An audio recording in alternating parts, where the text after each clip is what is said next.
คลิปมันยาวกินน้ำก่อนจึงมาเว้าตัวนี้หันที่เห็นน่ะจะเป็นมะเขียบเด้อจะเอามาผลใส่หินเอาน้ำเอาหยังผสมพร้อมมื้อวันศุกร์ที่ผ่านมาตื่นมาแต่เช้ามีอาการเจ็บแถวนี้แหละเจ็บคอแถวนี้แต่คิดว่าบ่เป็นอิหยังคิดว่าตัวเองตกหมอนตกหยังบ่จั่งซี้นะแล้วตอนแลงกลับมาแต่เวียกเลิกเวียกกลับมาฮอดเรือนแล้วก็กินข้าวแล้วเนาะหิวข้าวประมาณ7 โมงปลายนี่แหละมาฮอดเรือนกินข้าวยำข้าวไปหน่อยหนึ่งแล้วว่าเจ็บปวดร้าวอันนี้นะขึ้นมาแถวนี้คือสิช็อกนี่แหละแล้วมื้อนี้แล้วนางก็ไปซื้อยามากิน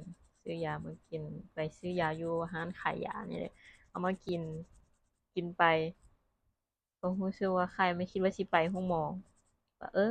ไปโรงหมอก็เลิกแล้ว8-9 โมงแล้วมื้ออื่นจั่งไปซะ นางก็กินยาเสร็จแล้วนางก็ไปเวียกเมื่อวันเสาร์ก็ยังไปเวียกเลยไปเวียกแล้วหลังจากกลับมาแต่เวียกเลิกเวียก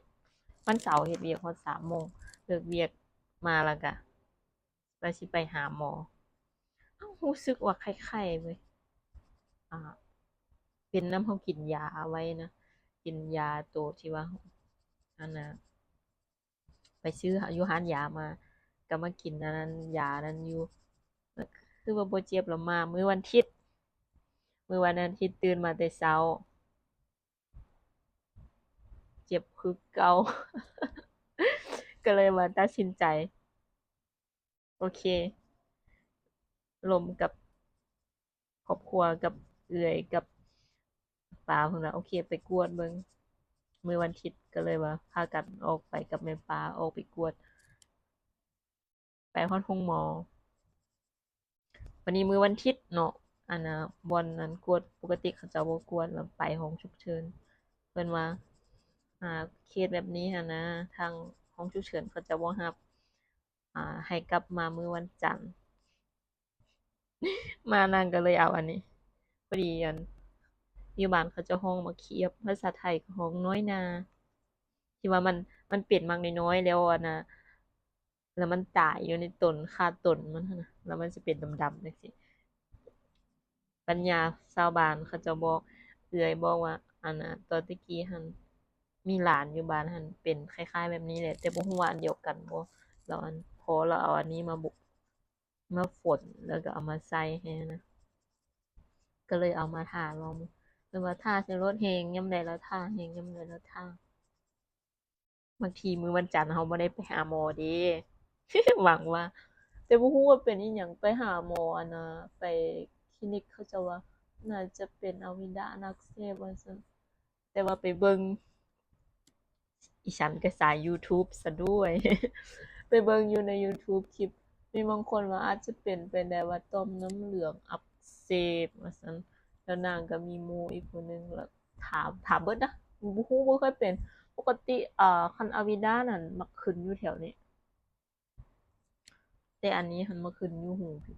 ก็เลยบ่ฮู้แต่แบบเวลาค้ำไปจังซี่หันมันก็บ่ได้เจ็บปานใดแบบ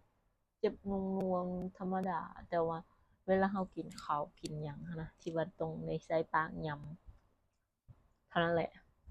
อาการมาเลยบ่ฮู้ว่าไผเคยเป็นแบบนี้แล้วก็บ่ฮู้ว่าฮ้องอิหยังวะแล้วรักษาแบบใดจั่งใดหั้นนะไผมีอันนั้นบอกแหน่เด้อ ลองใจอันนี้รอไปเบิ่งสิได้ผลบ่เท่านั้นแหละอันบ่ได้ผลก็มื้อวันจันทร์ได้กลับไปหาหมออีกหวังว่าสิได้ผลตอนท่าจะเย็นๆบ่ว่าเย็นน้ำยาหรือเย็นน้ำรู้สึกว่าเด้อด้านนี้หั่นน่ะจะเห็นเบ่งๆออกบ่ทางนี้หั่นเรียวสวยแต่ทางนี้หั่นรู้สึกว่ามันจะเบ่งๆออกเวลาขำจังสินิ่มๆไอ้ฉันก็คนชอบดูยูทูบเสียด้วยแม่ปลาแฮ่งคัก บ่แม่นเป็นมะเร็งบ่เพิ่นว่าโย่ นางก็เลยปวนไปหาหมอความจริงหันมันบ่ได้เจ็บถึงขั้นหายแฮงคันบ่แม่นตอนกินข้าวหั้นน่ะคันอยู่ปกติจักสิล้มได้เฮ็ดเวียกหยังปกติได้แต่ว่ารู้สึกแบบมันเพลียๆแล้วก็รู้สึกบ่หิวข้าวปานใดประมาณนั้นเลยประกาศของเขาเดี๋ยวถ้าเบิ่งกันว่ามื้ออื่นเป็นจั่งใดคันบ่มีวี่แววว่าสิดีขึ้นก็น่าจะได้กลับไปหาหมออีกแล้วหวังว่ามันสิดีขึ้นเพราะว่ามันเป็นตั้งแต่มื้อวันศุกร์เริ่มเป็นตั้งแต่มื้อวันศุกร์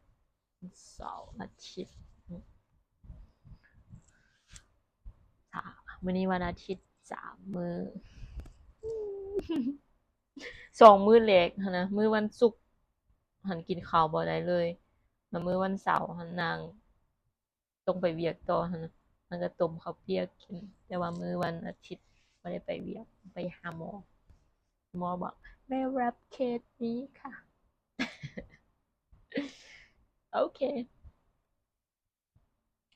มีแค่นี้แหละบ๊ายบาย see you